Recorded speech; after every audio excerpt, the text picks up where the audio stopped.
네, 안녕하십니까. 2023년 4월 4일 화요일 캐프뉴스입니다.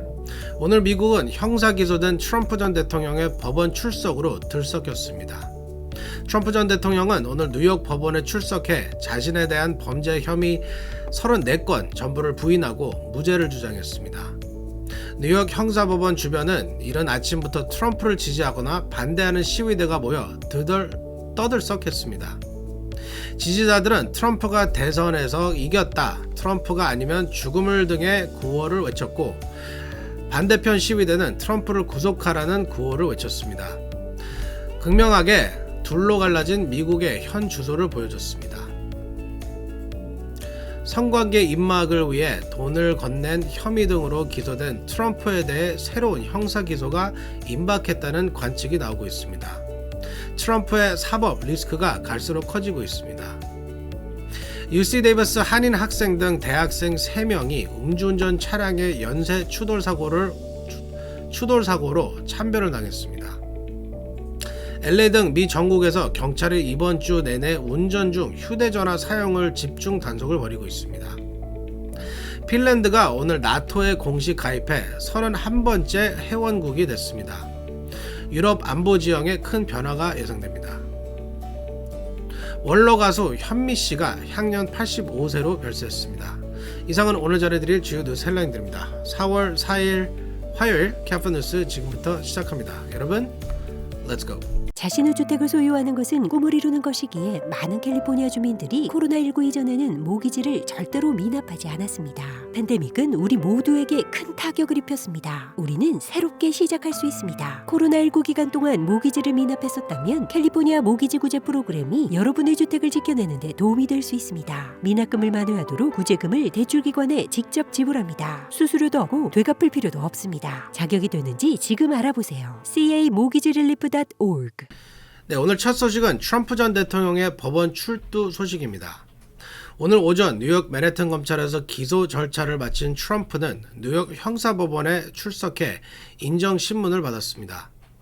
이 자리에서 트럼프 전 대통령은 자신에 대한 모든 범죄 혐의를 부인하고 무죄를 주장했습니다. 제니박 기자가 보도합니다. 역대 대통령 중 사상 처음으로 형사 기소된 트럼프 전 대통령이 오늘 뉴욕 맨해튼 법원에서 자신에 대한 모든 범죄 혐의를 부인하고 무죄를 주장했습니다. 오늘 공개된 공소장에서 확인된 트럼프의 혐의는 모두 34건이며 모두 기업 문서 조작과 관련된 것입니다. 특히 전직 포르노 배우인 스토미 데니얼스와 플레이보이 모델 캐런 맥두걸에 대한 입막음 돈 지급과 관련해 기업 문서를 조작한 혐의가 포함됐습니다. 트럼프는 데니얼스와 맥두걸 외에 또 다른 사람에게도 입막음용 돈을 지불했다고 검찰은 주장했습니다.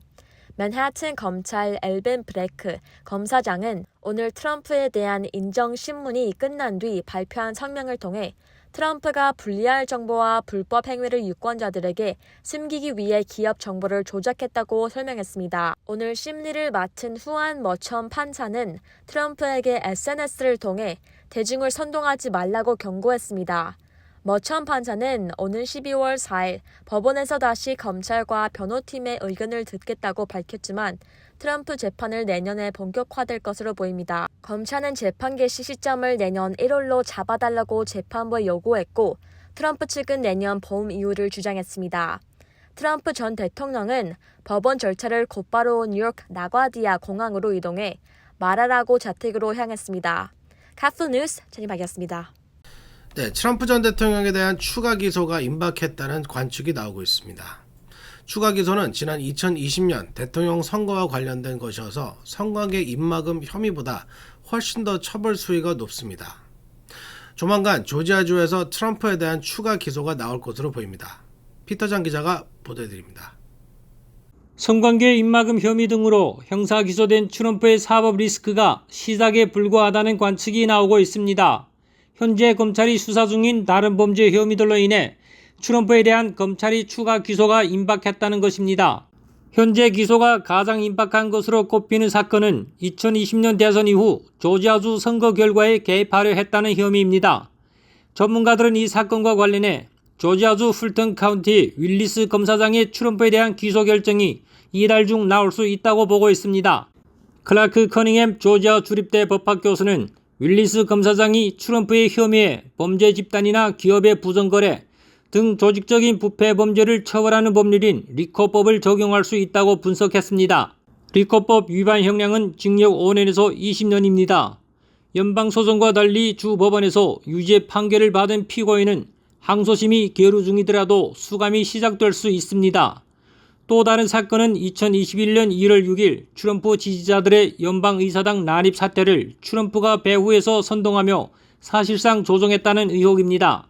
하원 특위는 트럼프가 의회 폭동을 전후로 2020년 대선 결과를 뒤집으려 시도했다는 증거를 발견했다며 트럼프 기소를 법무부에 권고한 바 있습니다. 다른 형사 사건들도 줄줄이 수사나 재판을 기다리고 있습니다. 칼럼니스트 엘리자베스 진 캐럴이 성폭행과 관련해 제기한 소송도 트럼프를 압박하고 있습니다. 캐럴은 2019년 출간한 책에서 1990년대 중반 뉴욕의 백화점 탈의실에서 트럼프에게 성폭행을 당했다고 주장했습니다. 트럼프가 형사사건으로 재판 중이거나 유죄 판결을 받더라도 대선에는 출마할 수 있습니다. 미국 헌법에 적시된 대통령 후보의 조건은 미국에서 태어난 시민권자, 35세 이상 연령, 최소 14년 이상 거주한 미국인 등 3가지 뿐입니다. 2024년 대선 출마를 선언한 트럼프에 대한 사법 리스크의 실체도 점점 더 구체화되고 있습니다. 카플라 뉴스 피터장입니다. 네, 운전 중 휴대폰을 사용하다 발생한 교통사고로 매일 8명이 숨지고 있는 것으로 나타났습니다. LA 경찰을 비롯해 미 전국 경찰이 운전 중 휴대폰 사용 등 주의 분산 운전 행위를 집중 단속합니다. 애시김 기자가 전해드립니다. 경찰이 오늘 10일까지 운전 중 휴대전화 사용에 대한 집중적인 단속을 벌입니다. 이번 주는 연방도로교통안전국이 정한 운전 중 주의 분산 행위 단속 주간으로 10일까지 전국에서 운전 중 휴대전화 사용 등 주의 분산 운전에 대한 단속을 벌입니다.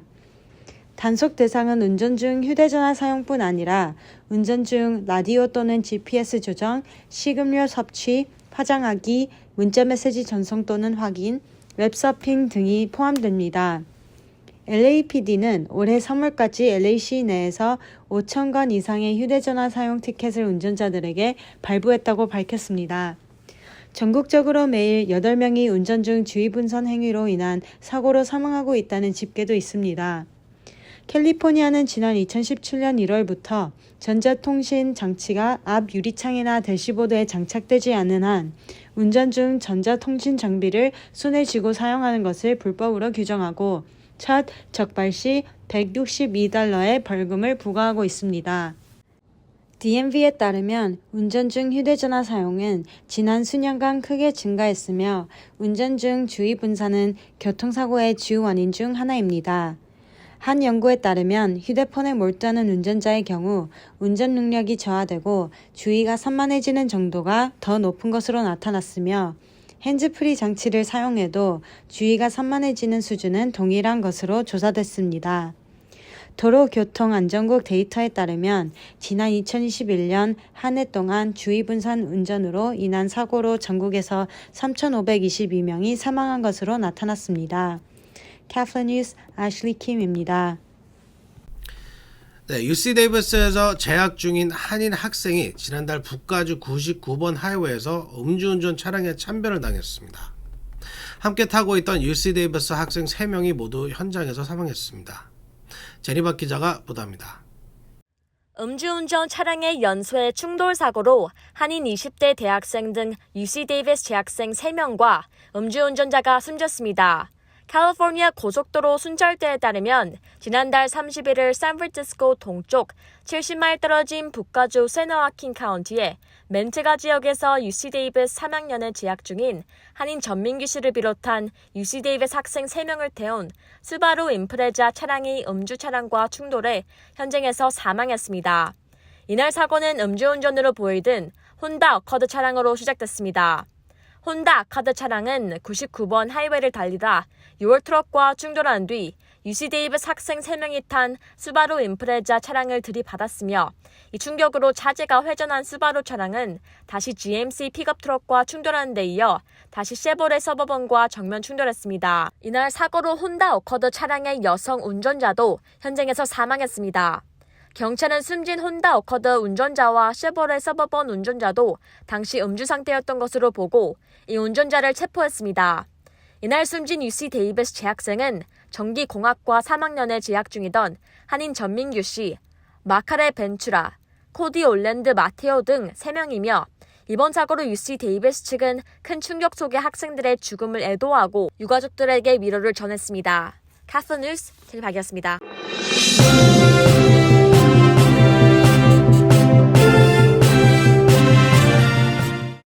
네, 핀란드가 오늘 북대서양 조약기구 나토에 공식 가입했습니다.